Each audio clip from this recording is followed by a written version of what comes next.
1, 2, 3, 4, 5, 6, 7, 8, 9. It's the 10 hack commandments.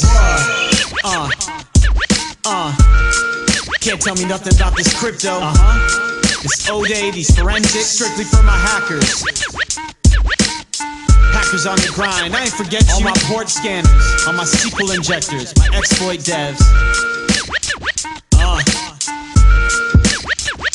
I've been in this game for years. It made me an animal. There's rules to these bits. Man page for the manual, a step-by-step booklet for you to get your back doors patched, not your house ransacked. Rule number uno, never let no one know how much code you hold, cause you know the 0-day heap will spray, clear the way if the log file touch, get your hard line cut. So let's get this thing started. I'm gonna go ahead and unmute everybody.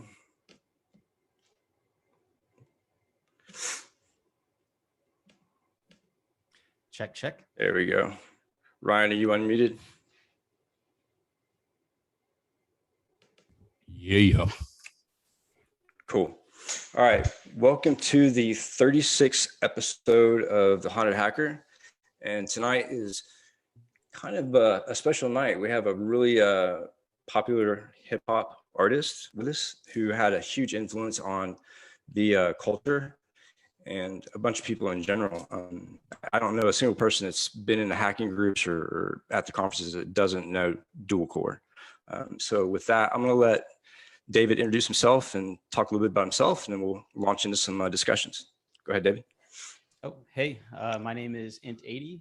I am the rapper in Dualcore. I hack computers and make rap music about it. I guess that's pretty much it. That was succinct as. You're still muted. No audio. Oh, y'all can't hear me? Oh, there we go. Yeah. Oh, do I need here? Let me push up a little bit then. How about that? Cool.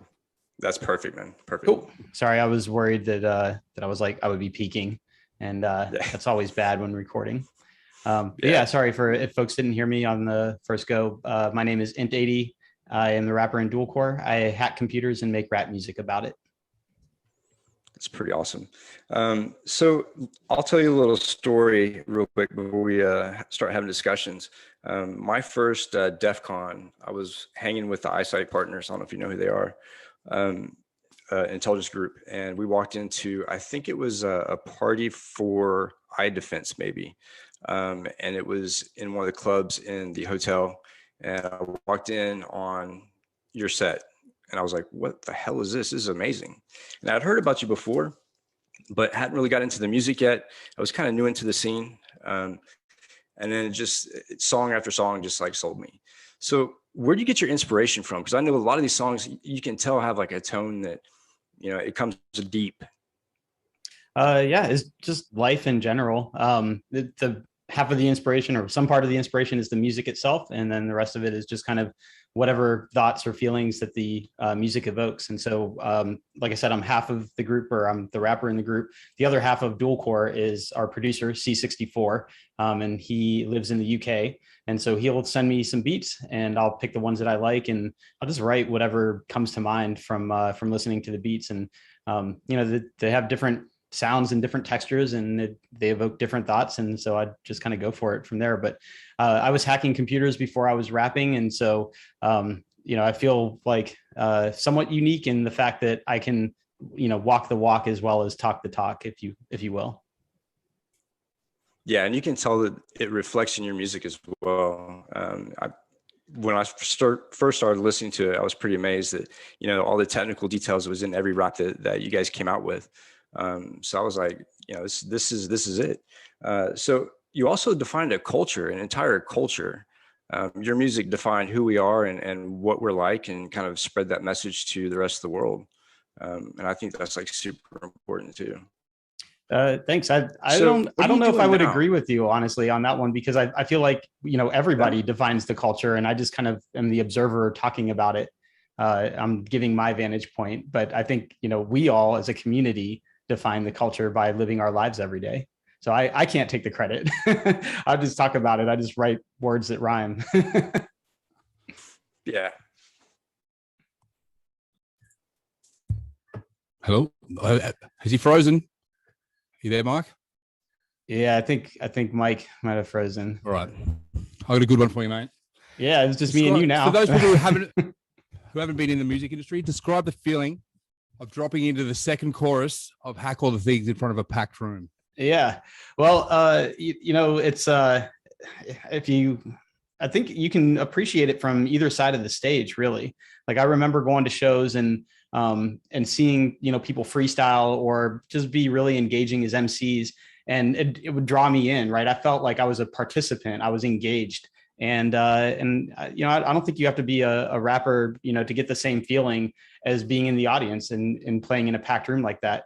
But I will say that I grew up playing shows in a little hole in the wall dive bar venue in Cincinnati. And that is still like my go-to. I was like playing house parties in college, and that's my jam. Like, that's what I want to do. That's the venue. If you let me pick anything, like right now, if you were like, here's an unlimited budget, go book a show, I would be like, all right, we're going to the Milestone in Charlotte, North Carolina. We're going to pack it like, full of hackers, and we're going to play a rap show. And the Milestone is very similar to the dive bar that I grew up in. And I played, large stages. I played in front of the Staples Center in LA. I've been all over the place, which has been an amazing whirlwind, but I still really love, minus the pandemic, being in a room full of people where it's just packed in, right? Like DC 801 party at DEF CON is like the epitome of that. It's just this big, sweet, packed full of people, and you just rap, and it's an amazing feeling. So yeah, which is the hobby? The music or the hacking? The music, for sure. Yeah, I was hacking before I was rapping, and if it ever came down to it where I had to give up one, I would just give up the rapping. I don't think I'll ever be able to stop hacking. Okay, so compare that feeling of dropping the second chorus to popping a shell. Right. Yeah. Very similar. You see like you get a call back, and it's just like you get a bump. It's a unique feeling, and I think anybody that's been through the whole process of learning something and researching and hacking, like, if you're not interested in music at all, but you've figured out something or you've fought your way through a network, you can totally go, it's the same experience in writing a song, right? You start somewhere, you've got some ideas in mind of what it might look like in the end, but you're fighting your way through it, and eventually you come out victorious, hopefully. So was it always hip hop, or have you played other styles of music? Or Yeah, great question. I love a bunch of different types of music. I don't have any musical talent outside of rapping, and I wouldn't even necessarily call that talent. So for me, my voice is my instrument, and just rapping. But I listen to liquid drum and bass, jazz, dubstep, trap. Pretty much any kind of music, I'd probably spin it. So I've got all kinds of playlists on my Spotify account, and I listen to all different kinds of hip hop as well. So I've got, like a Brazilian hip hop, a French hip hop playlist, languages that I don't speak or understand, but I still listen to and appreciate the music. So how integral was DEF CON in, building the name of Dualcore? Yeah, massive. It's a whole different universe at DEF CON. It's, I don't know, you just have to go. I'm Australian. I've got no idea. Yeah, if you've never been, it's definitely its own thing. And there's a 3-2-1 rule that I don't know if Pyro came up with it, or I know Pyro's definitely said it, but you're supposed to take 1 shower a day, eat 2 meals, and sleep for 3 hours. But before I ever heard that rule, and when I first started going to DEF CON, my 3-2-1 rule was like I would just stay up for 3 days. And I would definitely take 1 shower every day and probably eat 2 meals over the course of DEF CON. So I would just say yes and go to places with people. Like my first DEF CON, I just arrived at DEF CON, and I only had 1 show book. We were the first live hip hop act to ever play the DEF CON stage. And I got there, and I was walking through the hotel, and someone was like, 80, int 80. And like nobody's ever really like yelled that handle for me before. It's like my hacker handle, but I've never like been at, like a place where people are like yelling that name out. So it took me like a minute to register. And I hadn't been to sleep the previous night because I was so excited for DEF CON. So I was up all night Tuesday. So the first night I'd been to sleep was Monday. I got there Wednesday, and they're like, let's go to this thing. We're going to go get sushi. You want to go? And I'm like, oh, okay, sure. And so one thing leads to another. And I'm like at some karaoke. It's like 5 a.m. now on like Thursday. And I've just been, hanging out, drinking Red Bull to stay awake. And people are like, oh, this guy can rap. I saw him rap before. And so they're like, what? You can rap? Like, you want to do a rap song at karaoke? And I'm like, yeah, or you can just pick any beat and I'll just like freestyle over it. And so they're like, okay. So they pick some beat and I just started freestyling about hacking and programming and all this stuff that we do every day. And they're like, what are you doing tomorrow night? Or like tonight, I guess, Thursday night. I'm like, I don't know. And they're like, we're hosting the party for the EFF. We need you to like come and rap at this party. And I'm like, okay, cool. So I showed up and I only had, at that point, I think we only had like one album out. Maybe we had just finished our second album. So I didn't have a lot of material. And I was like, only had like my one set for the DEF CON show. And I was like, well, I can't burn that. So I just showed up and they had a DJ, fortunately. And they were like, okay, you want to rap? What do you want to do? And I was like, well, it's the EFF. We should like raise money for the EFF. So I took this cash box that I had and I was like, if you make a donation to the EFF and you put money in here, you can tell me to rap about something and I'll rap about it. And so people were just like, nobody knew me at the party. So the first person, tentatively came up and dropped in like $20 and they were like, okay, freestyle about EIP. And I'm like, cool, no problem. So I start rapping about buffer overflows, extended instruction pointer. I'm like, I kick the shell code off my shell toes into your cell phone. And everyone is like, what? So people are just, throwing money and rap about this. And so I think I freestyled for about 45 minutes. And then we ended up raising something like $400 or $500 for the EFF. And that was really cool. And that was kind of my first exposure to DEF CON. And then, of course, we, played the DEF CON stage, but I just hung out. I met people whenever somebody invited me somewhere, I just said yes. And it was an amazing boost from there. So DEF CON was like a massive stage for us to build our career on, if you will. That's pretty How awesome, much other music happened? Oh, sorry. Tell me about your relationship with YD Cracker. Oh, yeah. Me and Bryce go way back. We used to be in the same scene on AOL, but I don't think we knew each other on the AOL days. But I played a show with YD Cracker in 2008. I think that was the first time we played together. It was a Nerdapalooza in Florida, in Orlando.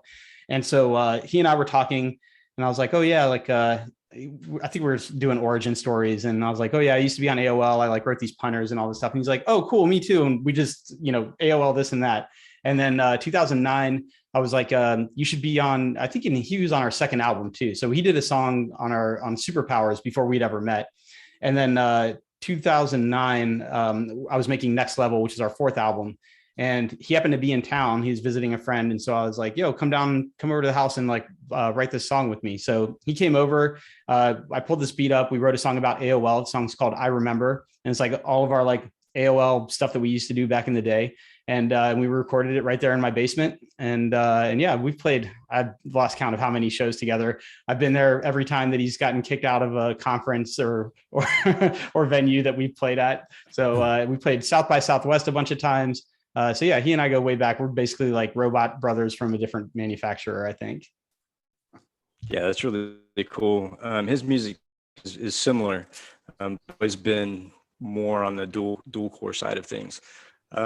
So out in Vegas, man, like that whole scene, it's been kind of destroyed because of pandemic, and they're trying to build it back there and get people together again.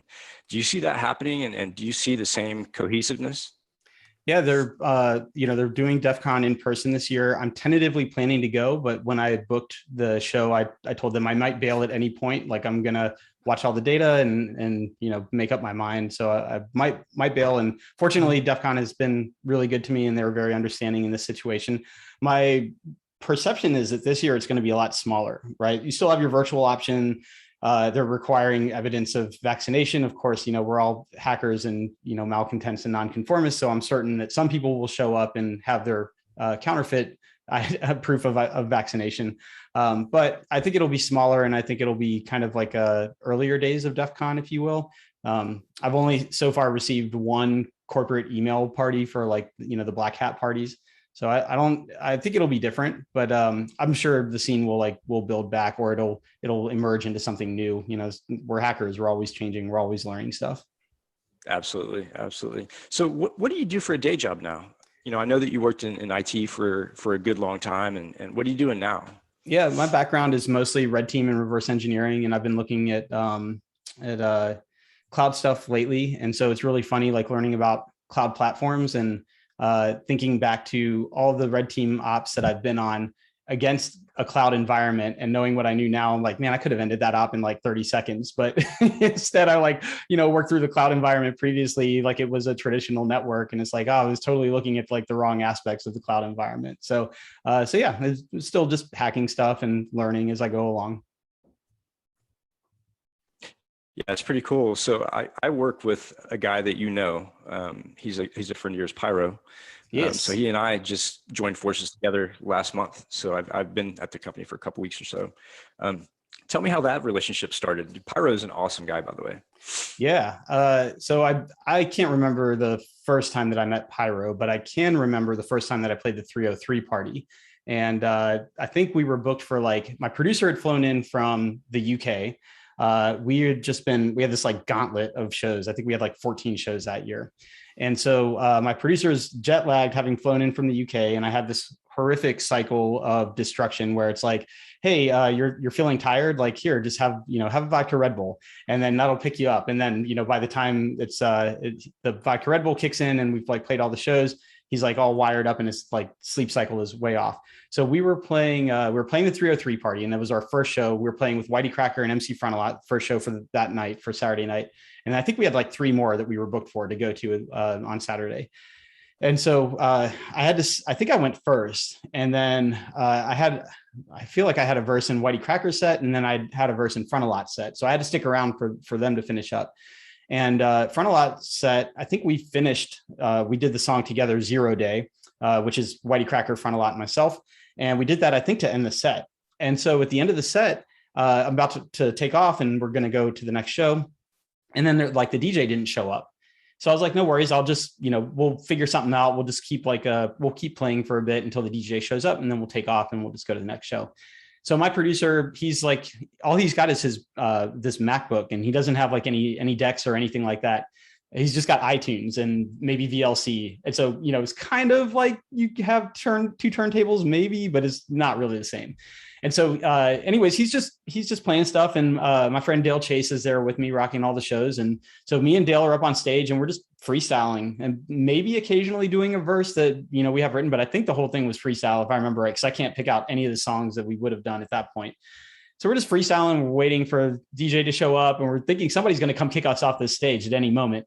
And then it's like, it's midnight when we start. Then it's like 1, and then it's 2, and then it's 3, and it's 4 a.m. and the lights are coming on. And we've been freestyling this whole time. My producer has gone through all the beats on the laptop twice, and everybody in the crowd was still going nuts the entire time. So we just rocked this like 4-hour freestyle set. And that was my first 303 party that I remember. Awesome. I don't know if that was the first time that I met Pyro, but I don't know, is Pyro on yet? Or should I have another Pyro story that's amazing, but I'll save it if he's not here.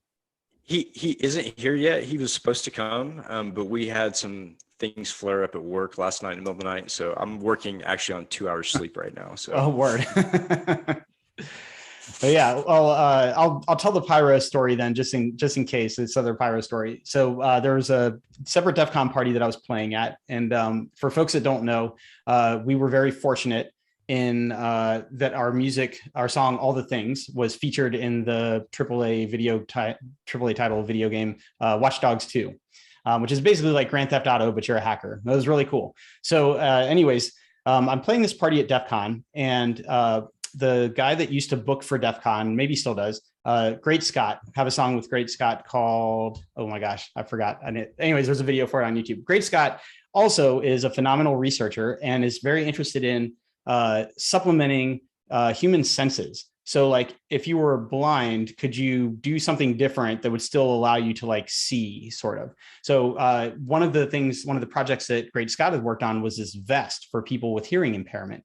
So if you're a person who's like deaf, for example, you put on this vest and you train the vest on your senses of like feeling these activators like buzz that pick up sound. So he's got this video where Great Scott's sitting on a chair, and there's a person who's deaf or sitting next to him. Maybe it's not Scott, but anyways, 2 people, one of whom is deaf, and a person says a word like chair, and the person who is deaf wearing the vest feels the vibrations from the vest, and that translates to them to the word chair, and then they write the word chair on this board.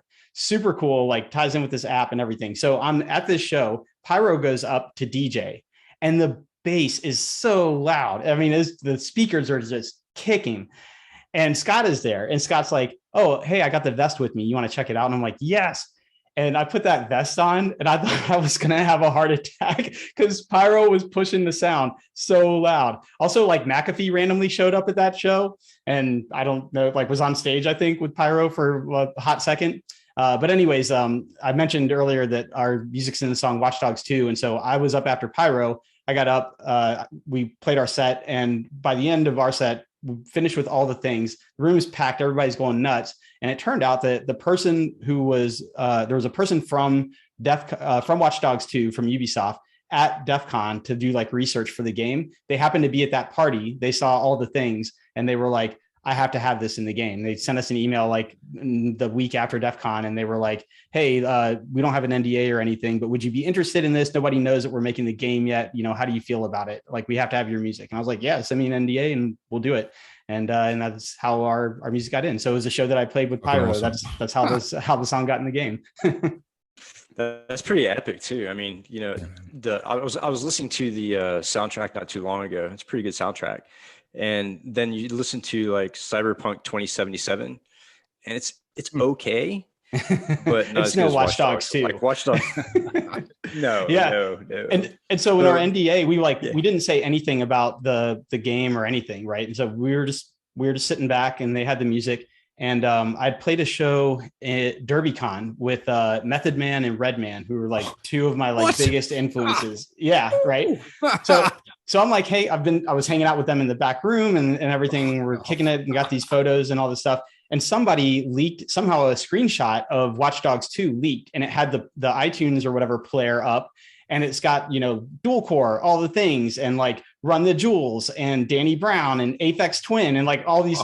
And so people are like, "Oh my God, Dualcore, you're in Run the Jewel, or you're in Watch Dogs 2." And I'm like, I don't know where that screenshot came from. Like, I can't see it. So I'm like, look, it's me and Method Man over here, totally like ignoring the screenshot. And then I think the next day, Ubisoft posted like, "Oh, we're so excited to have Dualcore joining us in Watch Dogs 2." And my producer, he hadn't seen, that was the first time that we'd seen the roster for the soundtrack. And so he was like, how did we get in the mix with like Run the Jewels and like all these other people? And I was like, well, clearly they locked us in first. And then they went to those other groups to say, hey, we've got Dualcore, so you got to get in on this. And then, you know, that's what won them over. At least that's the story that I tell. That's pretty awesome. I like that version. It's good. Yeah, thanks. So when I was on tour over in Europe on my speaking tour, one of the things was introducing the new hackers at the universities to Dualcore, because I was always bumping the music before. And that kind of put me in the mindset, right? So people come up to me, they're like, you listening to that is so amazing. I was like, you don't know Dualcore, like how long have you been around? But your music has that impact on people. Really cool. And I don't think it's just the lines. It's the content, the lyrics that I think really draws people in. Yeah, thanks. I couldn't do it without C64. So, Ryan, who's also British, also European, right? Honestly, without the beats, the lyrics are nothing. I've heard so many rappers that are incredible writers and great rappers, but then they rap over a beat that's terrible, and I don't want to listen to it at all. So I couldn't do it without the production. All of the credit goes there for sure. Yeah, Ryan's a DJ as well. Was in the music industry for how long? I'm more than a DJ, mate. I've done everything. It's since I was four, buddy. So. He's bad, man. Yeah. So I'm interested to know. Yeah. So I tried. Oh yeah, Mike, your internet is like super choppy, man. You gotta flip the QoS on him. Very secluded. I live in a very secluded place. Man. I'm gonna. Yeah. Ryan. He's gone. Away, Ryan. All right. 5 Desert Island records, mate. You've got 5 for the rest of your life. Oh man. Well, being a hacker, I'm actually going to go with 6 because I've got 6 on my wall in my living room. And if I can remember correctly, they are in one sleeve. Yeah, there you go. Yeah. Well, actually, one of them is a double album. So yes. Let's see. I got on my wall in my living room. I've got Liquid Swords by Jizza, Illmatic by Nas, As the World Burns by The Arsonists, Internal Affairs by Pharoah Monch, Run the Jewels, the first one by Run the Jewels, and Wu-Tang Forever by Wu-Tang Clan. Forever. Good Yeah, choice. it was. And if you could, for your worst enemy, and they had to listen to one track for the rest of their life, what would that be? Okay, if I got to pick one track for the rest of my life, my favorite. Not the rest track, of yours, for your worst enemy. Oh, what for my track worst. Would you inflict onto someone? Okay, well, I don't have any enemies, so I guess they're also my best friend. Hypothetically. I would, I'd take kindness on them, and I would share my favorite track of all time, which would be "Story 2" by Clipping. Story 2 by Clipping. I'm unfamiliar. All right, so Clipping is this it's a trio of people, if I remember correctly. The rapper is Daveed Diggs, who was in the original cast of Hamilton, and was in the movie Blind Spotting, and has done a bunch of other stuff as well. Phenomenal rapper, just very technical, very talented. But my take on Clipping is that Daveed Diggs raps over these really glitchy noise beats. Like some of them are more like traditional hip hop beats. But my take on it is that Daveed Diggs is so good at rapping that regular hip hop is too easy and too boring for him. So he picks these different, more challenging beats. But Story 2 is a fascinating track because it tells this really cool story, but the tempo and the cadence change throughout the song. And he changes up his flow as the beat changes with it. So it's a phenomenal track. It's masterful rapping. Awesome. What about you, Mike? Five records you could take to a desert island for the rest of your life. 0-1 and probably some old school jams like Wu-Tang. And I'm sure that I'm digitized right now, but definitely I go with 6 because I have a problem focusing. So it would be 0 and Wu-Tang. Any Wu-Tang, don't matter. So what albums are you working on now? Are you working on anything? Yeah, I've got a bunch of projects in flight. So we have a Dualcore album that's maybe about halfway done, but I'm definitely the bottleneck. I've got more beats than I know what to do with from C64. So we got a new track that's coming out on the DEF CON soundtrack, hopefully, if they accept it. Let's see. I have a project with a good friend of mine, Michael Kill. Our project together is called The Troubleshooters. And Michael Kill makes all the beats, but then we also rap on it together. And so we have an EP that we did a few years back called Lead Time, but we since then wrote a completely different album, none of which got recorded. And then we decided, hey, let's just make another album and ditch all of the other previous tracks. So he and I have started work on a new Troubleshooters album.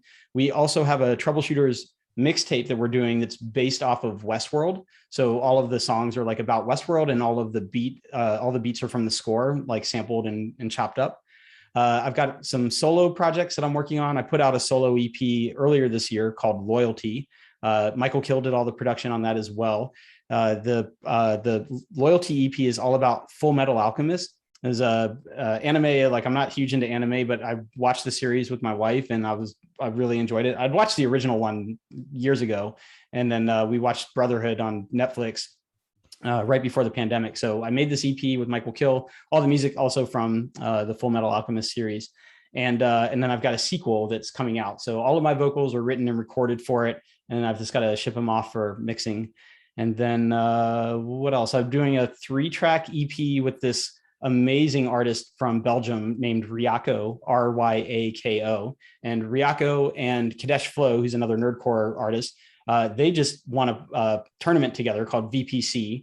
And so Ryako is sensationally talented. She can sing, she can rap, she can produce. She scores stuff. She did an entire score of the movie Metropolis. So she and I have a 3-track project that is in flight, if you will. I've got one song that is pretty close to done on it, and then she's got all the beats done. So I just have to write vocals for another song. I've had a solo EP that I'm working on with Dale Chase, but I only have half of the beats in for it. So I was kind of waiting to get all the beats in before I can kind of put everything together. But yeah, that's it. It's just working on a handful of things as I do. Yeah, You and Mike, who is it? that's pretty awesome. Thanks. Yeah, the music, like deconstructing music, makes me find so awesome. It's like fun. Tried my hand at it and like really amateur stuff. It's fun. Like, That wasn't too bad, Mike. It was good. Outlet, and I think hackers have that level of creativity. Right? So all of us tend to do, like music or art. I have a question for you. If you could one thing about our culture, what would it be? Sorry, I missed the verb in the question. Mr. Hawking, can you speak up? Sure. If you could change anything about the hacker culture, what would it be? I guess was it change anything? Change? Yes? No?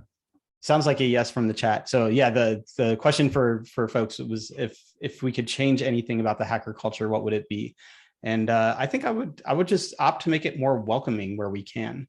I'm fascinated by how much material is out there now, but I'm always excited to share, stuff that I'm learning. And I feel like I'm always learning, but there's sometimes there's some aspect of like, I had to bang my head against the wall. I had to try hard to figure this out. You should have to also.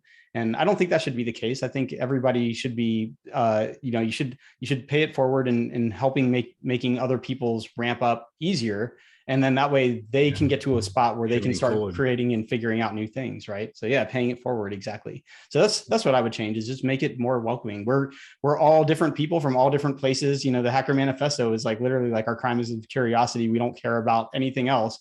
And so that's what it should be. In my opinion, that's the one thing I would change.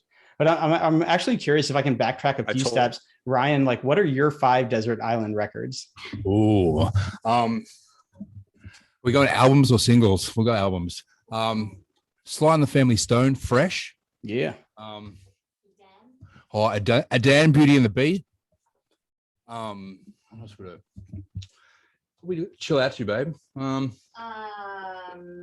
War of the Worlds, double one from the 70s. Just for something a bit, bit of story time. What else? Part of the Land, Prodigy, and something by Billy Strings, just to get my, yokel on. Yeah, that's it. And sorry, to nerd out about music, just a touch more. Ryan, I take it you're from down under, yeah? I am indeed. I am. Yes. Are you familiar with a project called Avondale Bowling Club? Avondale Bowling Club. Yeah, it sounds familiar, but is that in Sydney? Yes. He's a New Zealand rapper, and he had a group before that called Homebrew. And Homebrew is like phenomenal, and so is Avondale Bowling Club. Very like jazzy, like I don't know, kind of like 90s boom bap hip hop beats, if you will, if I had to compare it to anything. But it's really its own thing. But phenomenal writing. Aussie hip hop's weird, man. Aussie hip hop has got its own unique kind of style and sound. It's all tongue in cheek, and about barbecues and. I don't know. It's not gangster at all. I've heard some folks ripping on some tracks. There's a track that, from a rapper named Wombat who song's called. Yeah. See, yeah, Wombat. I've heard rip on a few tracks, so I don't think it's all tongue in cheek. There's definitely a lot of talent down some under. Serious stuff, but we don't like to push it out there. We're quite humble in our approach. Sorry, there was a question in the chat. Do you believe if you start rapping or making songs about something like hacking, it gives that thing a different status in society or takes it to the next level? I think the more that people talk about a certain thing, it's like the Barbra Streisand effect, right? The more it's in front of you, the more you start to see it. Or maybe like when you buy a car, right? You buy a particular kind of car, you've never noticed that kind of car on the road, but then you start to notice it more and more. So yeah, I think if you talk about something, you bring it to the forefront, it gives it more of a life. What do y'all think? So absolutely. And you learn hacking through rapping about hacking. Sorry, get in there, Mike.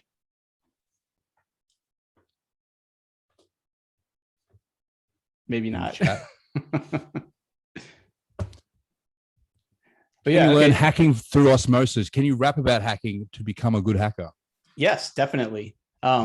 For example, I wanted to rap about a particular exploit technique, and I was like, I don't know enough about it like I've written a couple of the exploits, but I don't fully understand the technique like well enough to like rap about it, such that if somebody came up to me and was like, yo, in that line that you had in that song, like you were talking about this thing, right? And so did you know like this other thing, blah, blah, blah. Like if I was lost, deer in headlights, then I'd be like completely disingenuine or ingenuine, disgenuine. I don't know. I would be not genuine. And that's not who I am. And so I was like, I had this really cool line in mind. And I was like, oh, this is a really good reason for me to learn more about this particular exploit technique.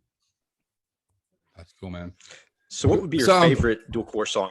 I know you avoided that before, but what is your favorite dual core song? I avoided it then and I'll avoid it now. Yeah. Oh man. I don't have one. I guess there's a handful that, kind of stand out to me. For example, I like to play Farewell at shows. The Farewell is, off of all the things, is not like what I would call a traditional live show song that you would play. There's no like call and response. It's not, a particularly memorable chorus that you can like easily recite it back. But when I wrote the song, I had this like idea of having like two stories that you seemingly unrelated, but then you kind of connect them at the end.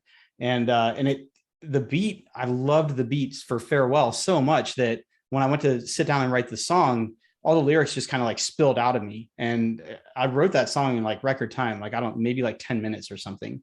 It just all came like pouring out. And I really liked the experience of writing the song. And the song that were submitted for the DEF CON soundtrack this year is very similar in all the same senses. And the song is called The Same Time. And it's, like I said, very similar to having written Farewell, very similar experience. So how is it being dual core? Has it changed your life like completely? What part of your life has changed being in core? Oh yeah, it's totally like Ouroboros, if you will, like the snake that eats itself. It's like both sides feed each other, right? So like I use the rapping to get on stage and rap in front of a bunch of hackers. And therefore that provides me an opportunity to meet a bunch of hackers and talk to them about stuff that I'm researching and things that they're researching, which then helps improve my hacking. And then also make connections for like, if I want to, work on a particular thing, I know somebody to go work with. And then it's, having a stable job from developing hacking skills, I can then afford to sometimes play shows where I don't necessarily make money on the show, right? So if like there's like a small B-sides and they're like, can you come out? All we can do is, pay for like your hotel. Like, great, I want to come support the B-sides show. I can afford to fly out. And so then that kind of starts the cycle again, where I get to get up on stage in front of hackers, share rap music that I love about hacking, meet a bunch of hackers, talk about research and ideas and everything. And, there it is, the cycle feeding itself. So yeah, my entire life has changed. So any new tracks in the works for ransomware? No, no.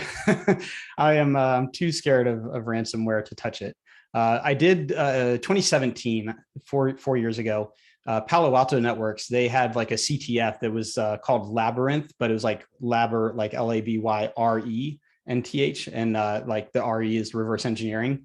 And so I made a ransomware CTF challenge for them. And so it was like I want to say it was a MIPS binary that was like an infected router that had like encrypted the router. And so you had to take apart the binary and then like reverse it and come up with the flag. And the flag was that ransomware ran somewhere. Yeah, that's interesting. There's a lot of people that I talked to over in the UK that when I mentioned dual core or whatever, they had no idea that you were actually technical and actually a hacker as well. They thought that you were just pulling out lyrics from, the buzzwords of the industry. And I was like, no, there's more to this. And so we sat down and talked about it. I think that's pretty amazing. I think it adds another level to your music. So what are you interested in now? I mean, what's like your hobby at home? Do you research? Like, do you have your own lab? What kind of stuff do you do? Yeah, I've got, a personal laptop and I guess 2 personal laptops. And I just researched different things. I was really interested in container escapes early in the year. And so that was like one of my New Year's goals, was to like learn container security. And so I did that by playing on Hack the Box. And Hack the Box has like tags that you can select for. So you say like, I want to play boxes that have like sandbox escape. And so I did a bunch of the a bunch of the boxes. It has Sandbox Escape. I learned a ton about container breakouts, and so that was really cool. I got I don't know hardly anything about hardware hacking. So Joe Fitzpatrick makes like amazing training materials and had a new device, and then also like a training course that you could get as part of a Kickstarter for like a discounted price. So I signed up for that, and I've got that sitting on the shelf here, and that's like my next thing after I finish learning the fundamentals of Kubernetes. So like I've played a bunch of Kubernetes CTFs, been able to get flags and everything, but I feel like I don't really understand Kubernetes, although I don't know if it's possible to fully understand Kubernetes. So anyways, I just I want to get a better grasp of the fundamentals of it. And then probably jump over to some hardware hacking. So I don't know, I'm always learning. And like I said, I've been working on cloud stuff recently. And so learning cloud stuff has been really fascinating to me, thinking about it's kind of like a different attack surface or a different, plane to attack. That's pretty awesome.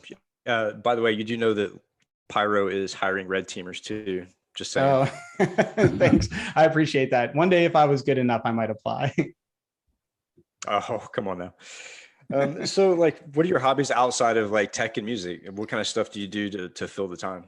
Yeah, I really like rock climbing, and so unfortunately I haven't been able to rock climb during the pandemic, but huge fan of rock climbing.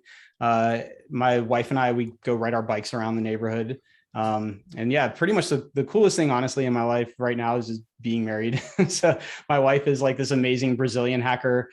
She is really good at physical pen testing and social engineering. And so she and I were actually doing this project together with some of her Brazilian friends called UHC, which is Ultimate Hacking Championship.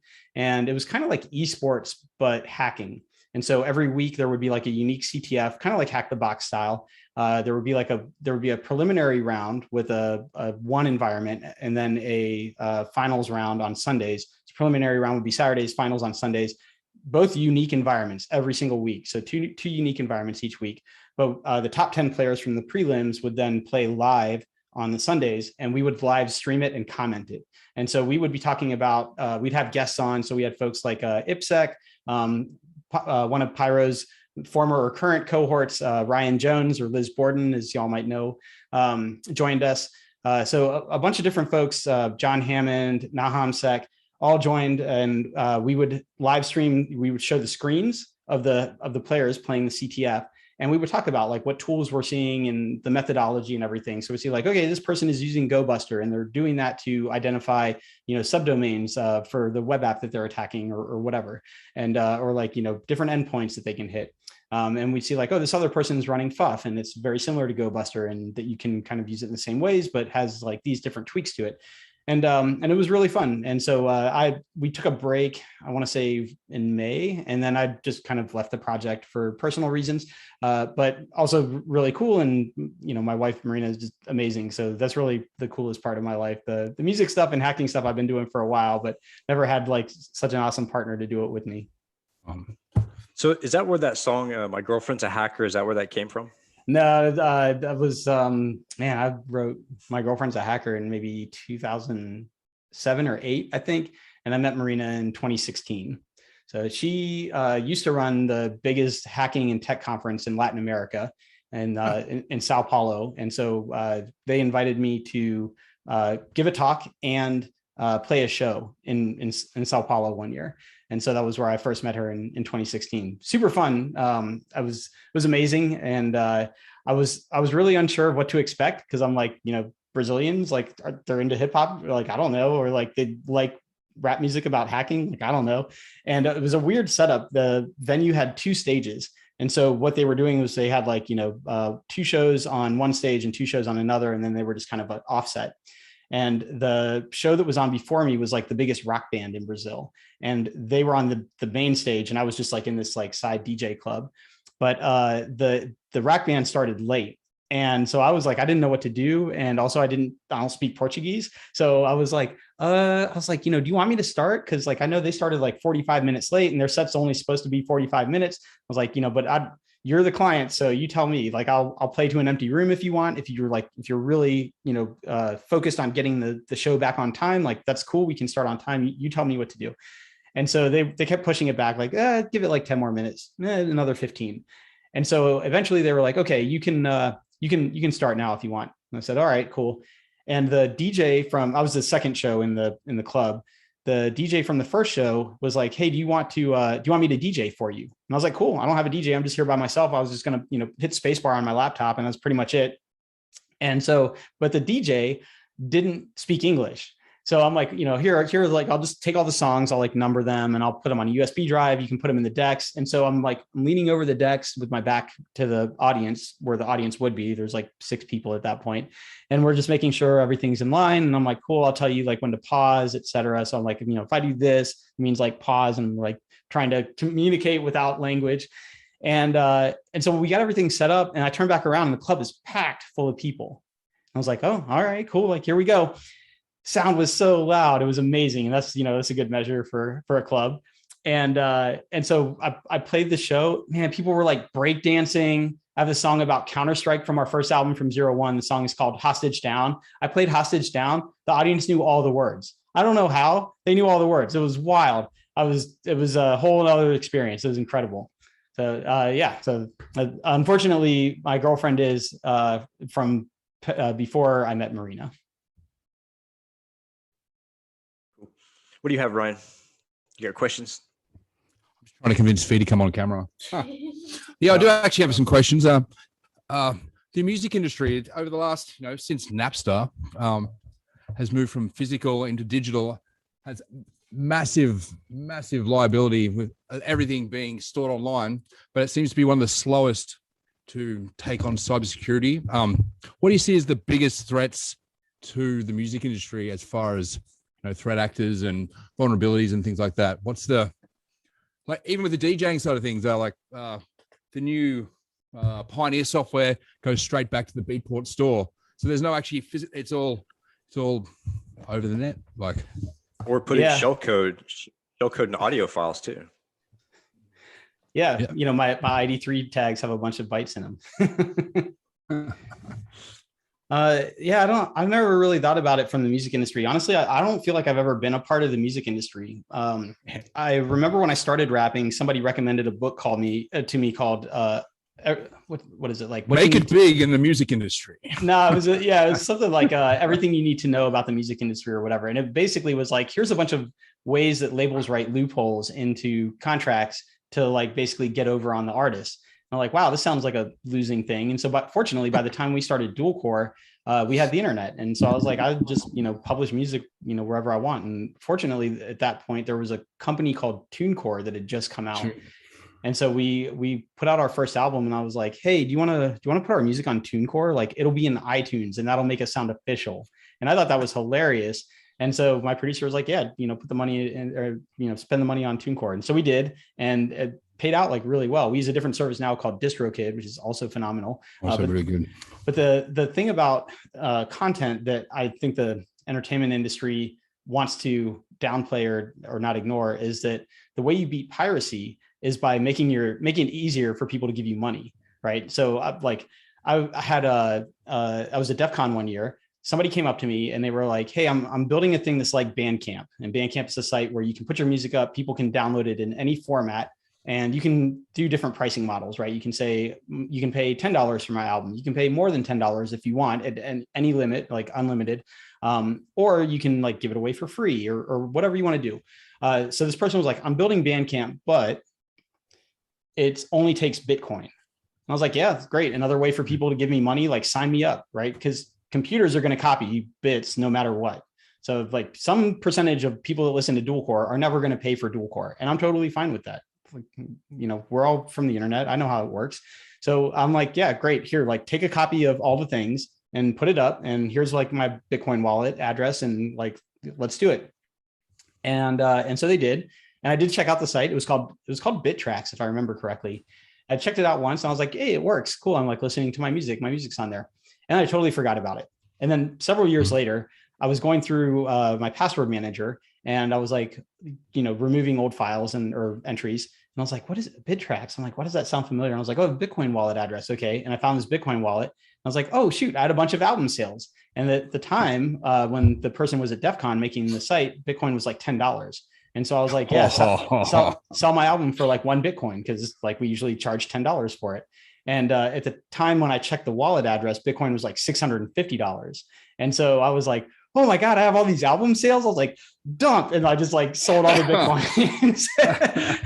But yeah, I think the threat to the music industry is the music industry itself. Artists are always going to make things, are always going to find ways to connect with fans. And I think the music industry trying to control the content, control the artist, is basically going to be its undoing, its unbecoming.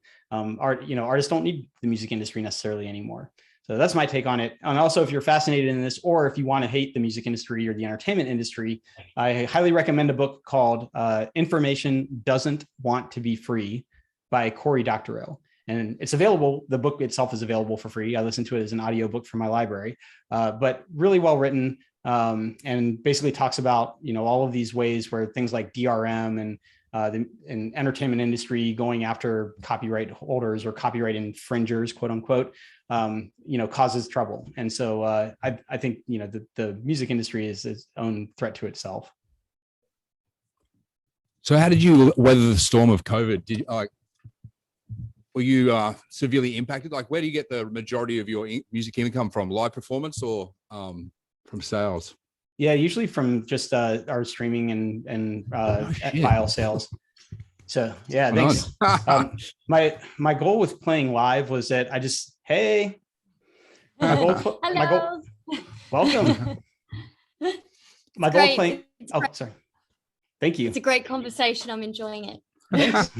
I'd like to add Patti Smith to the Desert remix. Cool. Yeah, we're hackers. You're allowed to add as many as you want. At some point, you're going to get too many, and you'll come back to -1 albums, but that's okay. I'll leave them in the sun for a day. Yeah, but yeah.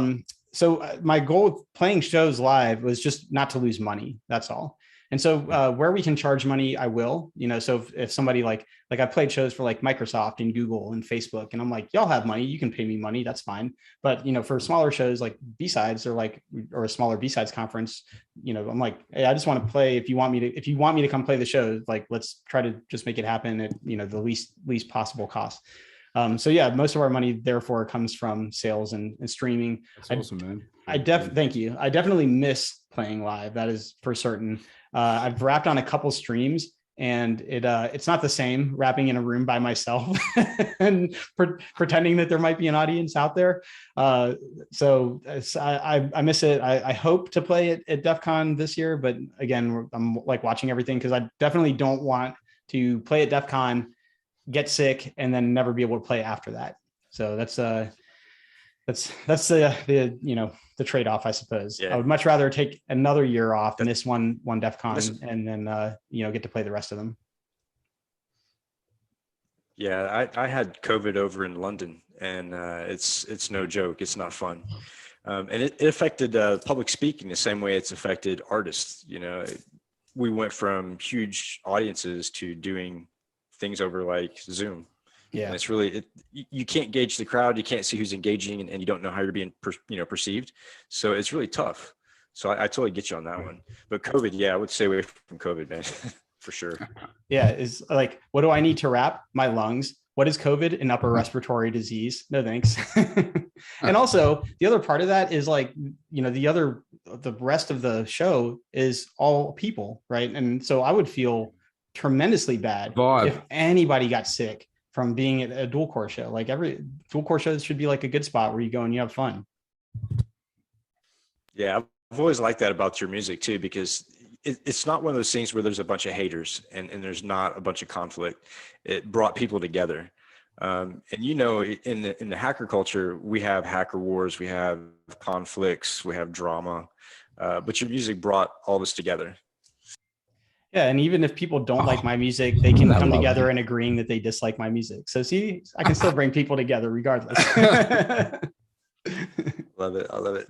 So do you have any questions for us, man? I really appreciate you being on the show. Like this, it means a lot to me that you're here. Yeah, thanks for inviting me. I don't know, like tell me about like, how did y'all get started listening to hip hop? What was your introduction to hip hop like? Do you want to start with that one, Mike? Yeah, my introduction to hip hop was actually my teen years, and I was a professional boxer at one point. So that's all I heard was hip hop in the gym. I was in Houston, and so we had the Ghetto Boys, we had the Fourth Ward Boys, Flavor Flav. I mean, all those guys right there in Houston. Houston's a big influence. Paul Wall. Another one. Swisher House. So Third Coast, Ghost Coast. That's right. That's right. So I was raised around that. What about you, Ron? My cousin used to live with us when I was in primary school, and I would pretend to be sick so I could stay home from school, because she had this music that I'd never heard before. It had swearing in it, and it was like she played it really loud, and it was NWA and Two Live Crew, and it was like be blaring out from my house. And then she moved out, and hip hop kind of disappeared, and I didn't rediscover it until 411 Video Magazine out of New York. Always had the best hip hop on it, man. So yeah, that was it. Primary school. Skateboarding kind of took a bit of a dive in Australia during the early 90s. But we were hardcore. So we built a half pipe in the backyard, hip hop blaring, it's good stuff. It's so funny. Like the kids that I went to school with that were skateboarders didn't like hip hop. And so my, view of the world was that skateboarders don't like hip hop. But then it turns out that is definitely not the case. I think people in any kind of group will find hip hop. And then of course, Tony Hawk Pro Skater 2 is like the greatest video game soundtrack of all time with like amazing hip hop on it. So who else have you Absolutely performed with? Like that Method Man, Red Man call, like. Yeah. So I was actually supposed to play a show with Busta Rhymes, and Busta Rhymes didn't show up. And so we finished. And scared, mate. He was scared. He knew what he was up against. And then so they were like, "Can you go back out and like play another set?" Because Busta Rhymes didn't make it. And so they let me raid his green room. And Busta Rhymes' green room had like things that you would expect to find. But the thing that jumped out to me was there was a stack of black towels. And I was like, what? Like, where did these black towels come from? And they're like, oh, he had it on his rider. I'm like, I'm putting that in my rider. And so now whenever I play a show that's like big and they ask me for a rider, I'm like, towels, black, 6. It's like sounding official, but I have this like stack of black towels at home now from rap shows. So yeah, I did not play with Busta Rhymes. I played with a number of like underground hip hop artists, but a big name that folks might recognize is Lil Flip.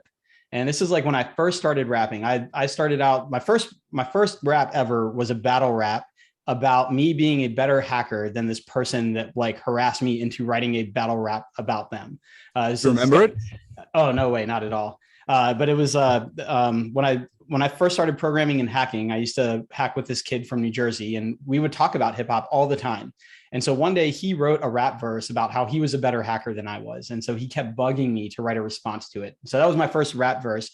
And so I came up like freestyling as a battle rapper. And I thought like, oh, it'd be fun to play shows. Like I had a few songs at that point. So I was like, it'd be fun to play shows. So somebody had told me that like, if you can get onto like this college board circuit, you could like get booked for shows really easily and make a bunch of money. And I was like, that sounds cool. And I was in college at the time. And so I was like calling different college boards, trying to find these, shows to play. And the University of Toledo had booked Lil Flip, who was really big. He just had this single come out called Game Over. And it had, video game like samples in it. And so I was like, this fits perfectly. Like I'm a perfect match. They should totally have me open for them. So I'm just like, yeah, like there's this rapper from Cincinnati and he's really cool. Like y'all got to book him for the show. I'm like talking about myself in third person, trying to social engineer this booking for this Lil Flip show.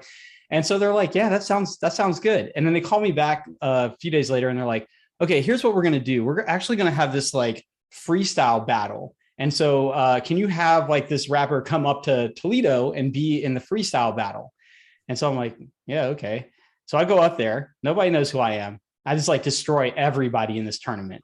And in the tournament on one side of the bracket, like I got into the finals. And then in the semifinals on the other side were 2 people. And like each of them had essentially brought half the crowd. So they basically were like, the votes were by crowd noise. So when they'd ask, do you think person A won, half the crowd would make noise. When you thought person B won, the other half would make noise. So they couldn't determine who won between the two. So they're like, okay, it's going to be like a final with 3 people. And so I battled like these other 2 guys, and they spent their entire time just going at me, not at each other. And so I just like destroyed both of them. And then when they did like the make noise thing, like almost nobody cheered for person A or person B. And then like everybody cheered for me. So I was like, that was cool. And then they were like, okay, is there anybody in the crowd that thinks they can beat this guy? And so like 5 people jump up on stage. And so I battled all of them and beat all of them. And I was like, cool, like I'm going home. I'll see y'all at the Little Flip concert. And then I drove back up whenever it was, like a week later, for the Little Flip show. And so, yeah, that was how I got to play a show with Little Flip one time. It was really funny. Well, I'm going to put you on the spot, man. That's pretty I awesome. hear this freestyle. No way. I have not freestyled in so long. I'd be completely You guys rusty. hear that beat? I don't even think I can make cat and bat rhyme anymore, honestly. So I like that coming through? messing with music. No, it's not coming through. You have to share your audio, but Yeah, don't worry. Plus, it won't be synced right. It'll sound like I'm like I'm hitting on the hi-hats or something. sound like Stephen Hawking, like me. Yeah. Yeah, so I like messing with music and sending messages to people through music, right? So whatever mood I'm in, that's kind of the track that I put out. And I talk about rap battle, and you talk about hacker battles or whatever. And music is a great way to get a message across. So if you were to give a message to the people coming into security, what would that be? Do what you like, and also figure out what you don't like.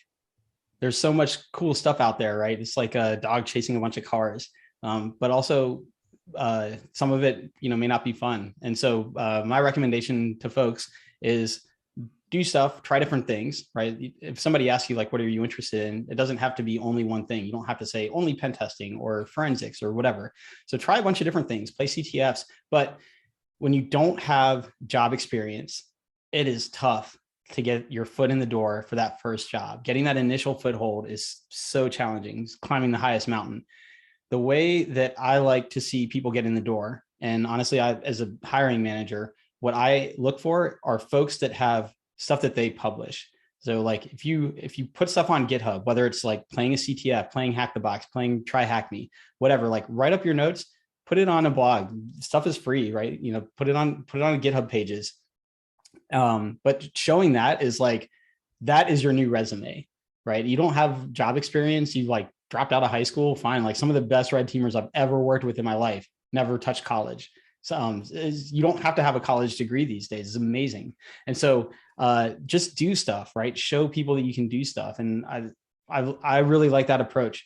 So that's my recommendations. Literally do stuff, and in doing that, publish what you're doing, and also figure out what you don't like. And so I had one time where I took a job and I was like, this is going to be cool. This is what I've wanted. Like, it was like application security. I was like, this is going to be hacking. This is going to be so cool. It's like my first InfoSec job.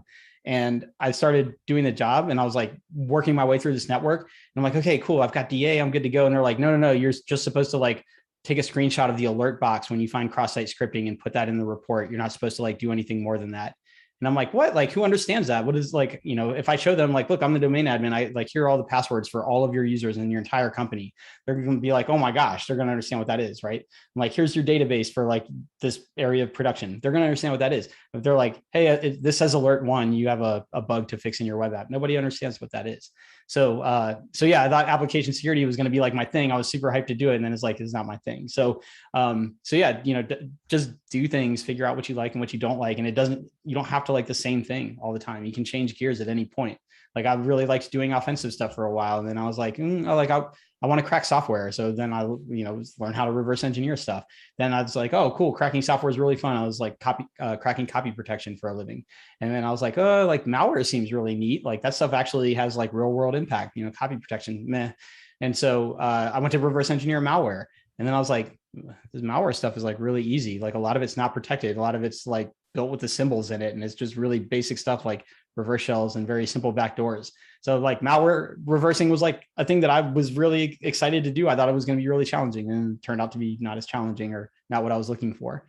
So yeah, just do a bunch of stuff. And when you find something you don't like, that's fine. Like make a note of it, move on, change gears, do something else. But keep doing stuff. As my cohort Sulfur says, never stop learning. And so Sulfur is a rapper like me. I taught him how to lockpick one time on tour. He's like way better at getting into places than I will ever be. He's got a video for his song Never Stop Learning where he makes lockpicks out of 2 paper clips and 2 quarters. And then he uses the lockpicks to open his front door at the end of the video. It's a sick video. So if you're curious, look up by Sulfur, Never Stop Learning. But yeah, never stop learning and always keep doing stuff. That's my advice. I would say So when you, sorry, you go, Mike. networking too. I'm sorry? I would say networking too, because it's such a small community. I mean, look at how we're all interconnected through 303 and groups like that. So networking is like really. Yeah, absolutely. And I think that just automatically ties in as part of doing stuff, right? If you're doing stuff and you're publishing things, people are going to take note of it. They're going to reach out to you with questions or ideas or whatever, and you will automatically connect with folks as you're doing stuff. So do stuff and share it, maybe is the the augmentation there. Trying to be a dick. Gotcha. Yeah, don't be a dick. So Yeah, are you there's a lot of those too. Sorry, go ahead, Ryan. So you've hacked forever. So what was the biggest shock for you going from hacking at home, hacking for fun, to getting paid for it? You walked in the office, what was the big surprise? Oh yeah, I guess just the seeing how the sausage is made. you're like, oh, this is like a legitimate business. Surely, like they've got security in place, and it's like, oh, it's not. No. It's the password is company name 123. Oh no. So yeah, I guess that's it. I don't know. I still get surprised though. I mean, like, I had a thing that I did recently, test I did recently, and I got caught in like 8 hours. And I was like, that's amazing. It's like one of 2 times I've ever been caught in my life. And the fact that I got caught in like 8 hours, I was like, that's phenomenal. And so I don't know. I think that's kind of why I'm so fascinated with the cloud stuff, right? You can do things like have all of this audit logging, and you can, stuff that used to be really burdensome to set up, like aggregate logging, and then, making backups of that automatically and shipping it off to places and ingestion for analysis and all that. That used to be like a huge undertaking. And now it's just like, oh yeah, I turned on CloudTrail and I have everything go to like an S3 bucket. I'm like, that is so sick. Like if you look at me like rampaging through an AWS environment, like there it is right there in CloudTrail. You can see all the things that I did. And if you protect that adequately, now you've got a copy that I can't go and tamper with. And it's like, usually the first thing I do when I get on a box is like turn off the stuff that's going to catch me. So like I get in your cloud environment and I can't turn that off. Like amazing. Like what a step up. That's awesome. That's awesome. Well, we're at the top of the hour, and I wanted to thank you for being here, man. And let's do part 2 after your album hits, man. Dope. What do you say to that? Definitely. Yeah. Cool. We'll all be on gigabit All right, internet man, connections because we'll all be in the same room. Yes, absolutely. And I apologize for my connection, but it is what it is. And It's how it goes, yo. So yeah. But yo, but thanks for coming, and yeah, check out the music that I talked about. There's so much good stuff that's out there. If you're on Spotify, like Dualcore Music is my username. All my playlists are public. If you're looking for anything, go through the playlist for sure. And please pirate our music if you can. You don't have to pay me for it. It's fine. Good to know. we did. We did it already, man. So it's okay. David, and we'll talk to you soon, man. I appreciate it. Have a good one. Appreciate it. Y'all take care and stay safe. Everybody stay healthy. Thanks, guys. See you, everyone. You too, brother. Cheers.